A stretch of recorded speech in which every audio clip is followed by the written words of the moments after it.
अस्सलाम वालेकुम बेटा। टॉपिक है हमारा energy of the revolving electron.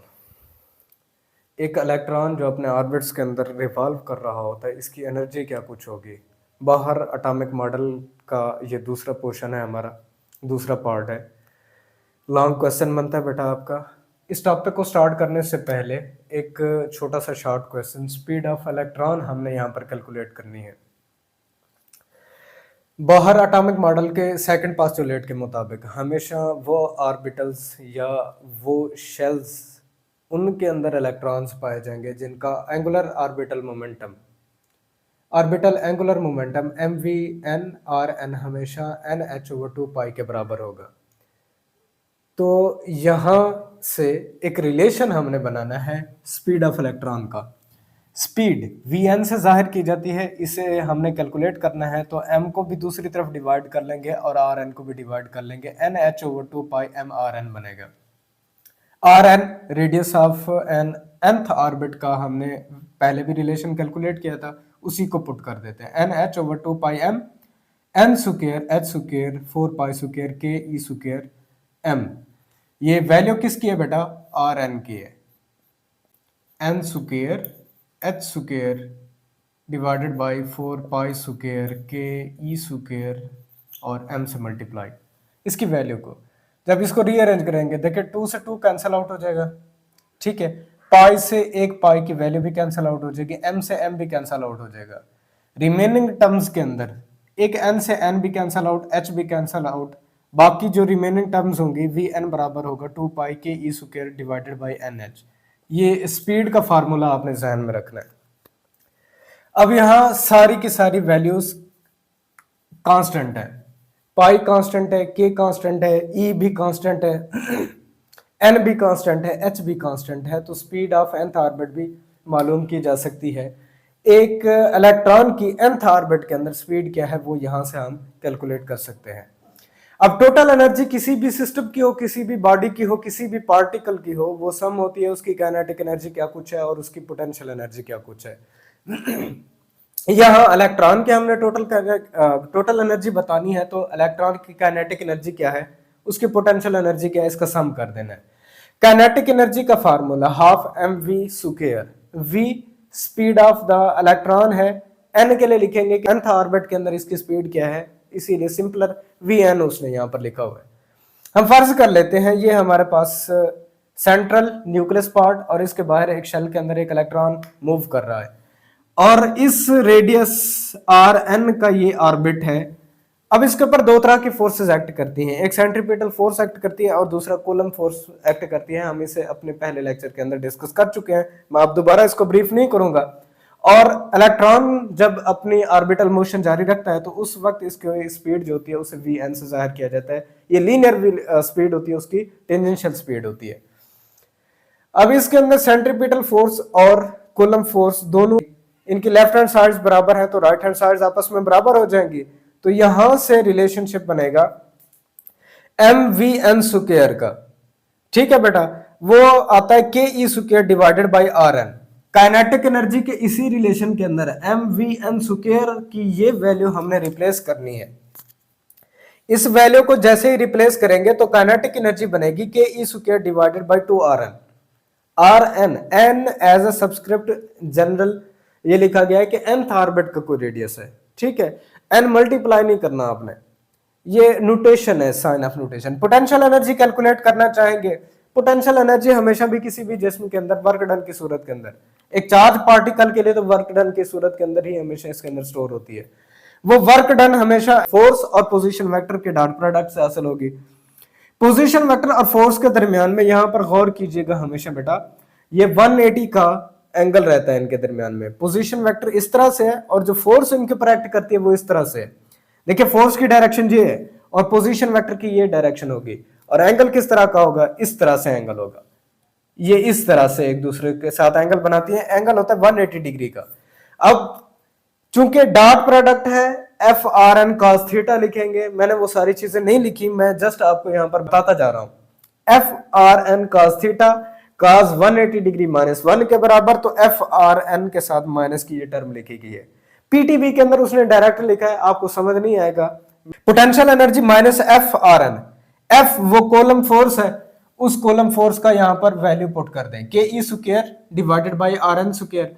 एक आर एन से एक इसकी power cancel out, one term इसकी बाकी रहेगी, पोटेंशियल एनर्जी बराबर होगी K E square divided by R N. अब ई एन हमने total energy for an electron revolving in an orbit, potential energy kinetic energy का फार्मूला और माइनस पोटेंशियल एनर्जी का फार्मूला। माइनस की टर्म यहां पर क्यों लिखी गई है, क्योंकि ये माइनस के अंदर थी, वो प्लस के अंदर थी, तो इसीलिए प्लस माइनस में रिप्लेस हो जाएगा। अब इनका एलसीएम बनाएंगे तो 2rn बनेगा, और जब इसको आप सॉल्व आउट करेंगे तो माइनस के E square divided by 2rn बनेगा। ये एनर्जी ऑफ द इलेक्ट्रॉन है। हमेशा याद रखिएगा, नेगेटिव की टर्म बता रही है कि ये energy of an electron orbit के अंदर रहते हुए हमेशा नेगेटिव रहती है। ठीक है बेटा, अब इस रिलेशन के अंदर आर एन की वैल्यू को रिप्लेस करें। ये आर एन की value N square H square 4 pi square K M E square. अब दोबारा से इसको रीअरेंज करेंगे, 2 से 2 को कैंसल आउट, यहाँ 2 रिमेनिंग रहेगा, डवीएन की डवीएन ऊपर जाकर मल्टीप्लाई हो जाएगी, और इसके बाद बाकी टर्म्स आपस में मल्टीप्लाई हो जाएंगी, कोई और टर्म कहीं से कोई कैंसल आउट नहीं होगी। ई एन का रिलेशन बनेगा माइनस 2 पाई स्क्वायर के स्क्वायर एम ई की पावर 4 एन स्क्वायर एच के स्क्वायर आएगा। 2 कांस्टेंट, पाई भी कांस्टेंट, के भी कांस्टेंट, एम भी कांस्टेंट, ई भी कांस्टेंट है, एन भी कांस्टेंट है और एच भी कांस्टेंट है। एन को फिलहाल हटा लें, बाकी सारी चीजों की वैल्यू, बाकी जितने भी कांस्टेंट हैं इनकी जब वैल्यूज को रिप्लेस किया जाता है तो आंसर आता है 13.6 इलेक्ट्रॉन वोल्ट, और माइनस के अंदर ये माइनस के टर्म एन स्क्वायर वैसे का वैसे रहने दें।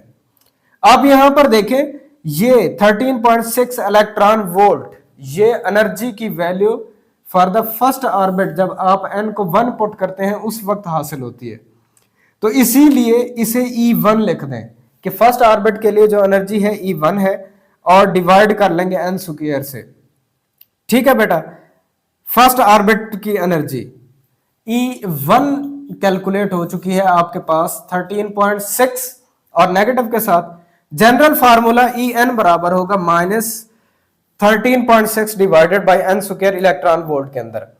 इसी को एक्सटेंड करते चले जाए, जनरल फार्मूला हमेशा माइनस E1 के बराबर होगा, या माइनस E1 डिवाइडेड बाई 4 के बराबर होगा, या तीसरे ऑर्बिट के लिए माइनस E1 डिवाइडेड बाई 9 के बराबर होगा, फोर्थ ऑर्बिट के लिए माइनस E1 डिवाइडेड बाई 16 के बराबर होगा, जो जाहिर कर रहा है कि किसी भी एक ऑर्बिट के अंदर रहते हुए जब इलेक्ट्रॉन रिवॉल्व करता है तो इसकी एनर्जी क्वांटाइज्ड होती है।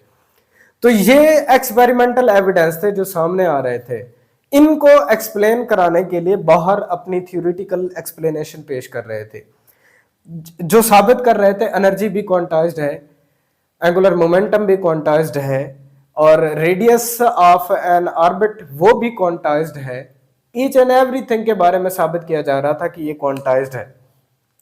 अगर ये क्वांटाइज्ड है तो किस तरह से हम इसको एक्सपेरिमेंट से जोड़ रहे हैं, एक्सपेरिमेंट्स इसके बारे में किस तरह की वजाहत देते हैं, तो उसके लिए इन्होंने बाहर ने अपने इस सारे के सारे मॉडल को अप्लाई किया उसी हाइड्रोजन स्पेक्ट्रम पर जो ऑलरेडी पहले देख चुके थे बाल्मर, और हाइड्रोजन स्पेक्ट्रम की उन वैल्यूज को कैलकुलेट किया। हाइड्रोजन इमिशन स्पेक्ट्रम के अंदर फर्ज कर लेते हैं एक इलेक्ट्रॉन जो किसी एक हाई एनर्जी स्टेट N से किसी लो एनर्जी स्टेट P के अंदर वापस आ रहा है। अब जब ये ट्रांजिशन करता है एक एनर्जी HF का फोटोन इमिट करता है। अब इस केस के लिए बाहर ने जो कैलकुलेशंस दी थी उसने कहा लेट फर्ज कर लेते हैं कि En हाई एनर्जी स्टेट के अंदर minus E0 by N square, और लोअर एनर्जी स्टेट के अंदर EP बराबर होगा minus E0 divided by P square.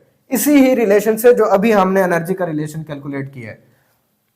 अब जब इलेक्ट्रॉन ट्रांजिशन करेगा तो एक फोटोन इमिट करेगा, और फोटोन की एनर्जी इन दो एनर्जी शेल्स के दरमियान में एनर्जी डिफरेंस के बराबर होगी। जिस शेल की एनर्जी हाई है उसमें से जिस शेल की एनर्जी लो है इसको हमने तफरीक करना है, तो En माइनस EP लिखा जाएगा, बराबर होगा माइनस E0, इसकी वैल्यू को पुट करें डिवाइडेड बाय एन स्क्वायर, और माइनस की टर्म वैसे लिखी जाएगी और माइनस के साथ E0 divided by P square, minus को माइनस से मल्टीप्लाई करेंगे प्लस बन जाएगा।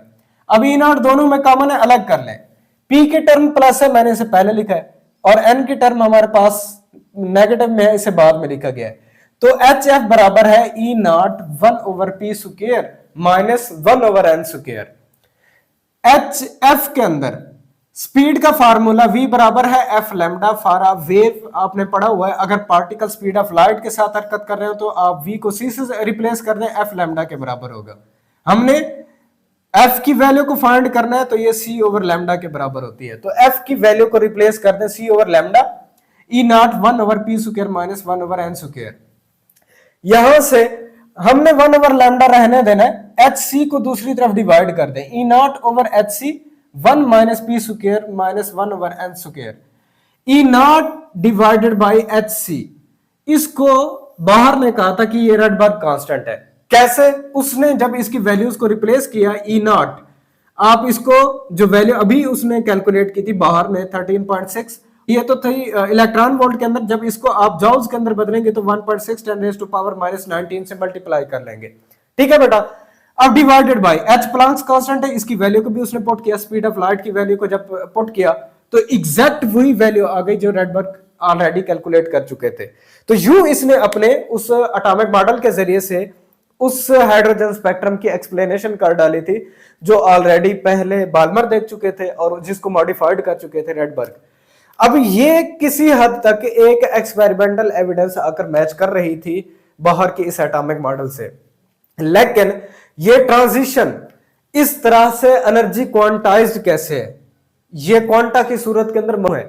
इसकी कोई एक्सपेरिमेंटल एविडेंस ना होने की वजह से इसके इस मॉडल को कुछ हद तक तो पजीराई मिली, लेकिन उतनी पजीराई इन्हें फिर भी ना मिल सकी। इस मॉडल के अंदर बेटा कुछ टर्म्स आपने ज़हन में रखनी है जो डेफिनेशंस के तौर पर आपसे पूछी जाती हैं। एक तो है excitation potential, the potential through which the electrons are accelerated to excite the atom is called as excitation potential. देखिए बेटा, आप किसी भी एटम को एक्साइट करा सकते हैं उसके ग्राउंड स्टेट से उसकी एक्साइटेड स्टेट तक। आप इलेक्ट्रॉन को एक्सेलरेट करके उसके ऊपर बम्बार्ड करते हैं, सिंपलर मेथड है। इलेक्ट्रॉन्स को एक्सेलरेट कराने के लिए जो आप पहले पोटेंशियल इस्तेमाल कराते हैं ना, उसी को कहा जाता है एक्साइटेशन पोटेंशियल। इसके बाद दूसरी डेफिनेशन आपसे पूछता है आयनाइजेशन पोटेंशियल की, the potential needed to lift up a electron to infinite state is called as an ionization potential. एक वो पोटेंशियल जो नेसेसरी होता है, जरूरी होता है एक इलेक्ट्रॉन को उसकी इनफिनाइट स्टेट तक लेके जाने के लिए, इस तरह के पोटेंशियल को कहा जाता है आयनाइजेशन पोटेंशियल। इतना ध्यान में रखिए बेटा, सिंपलर है।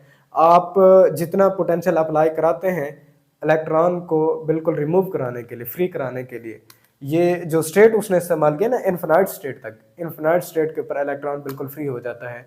अब इतनी अमाउंट के अंदर जो आपने पोटेंशियल अप्लाई किया है कि एक इलेक्ट्रॉन को बाउंड स्टेट से फ्री स्टेट के अंदर लेके जाने के लिए, इस पोटेंशियल को कहा जाता है आयोनाइजेशन पोटेंशियल। ये था हमारा टॉपिक, ये सेकंड पार्ट था बाहर एटॉमिक मॉडल का। आई होप वीडियो आपको पसंद आई होगी। इंशाल्लाह अपने नेक्स्ट लेक्चर में मिलते हैं, तब तक के लिए इजाज़त दीजिए। अल्लाह हाफिज़।